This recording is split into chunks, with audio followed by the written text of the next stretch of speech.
great pleasure in announcing that the second edition of my book, Impact, has now been published by Penguin Random House.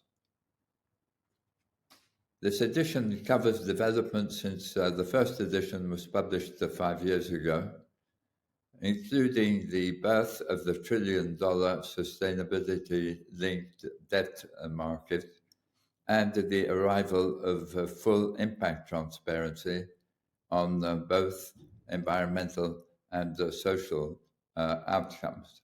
The book also includes an interesting new chapter on the interplay between our economic and political systems. We're currently on a fast train to extremism, which is threatening the stability of our democracies.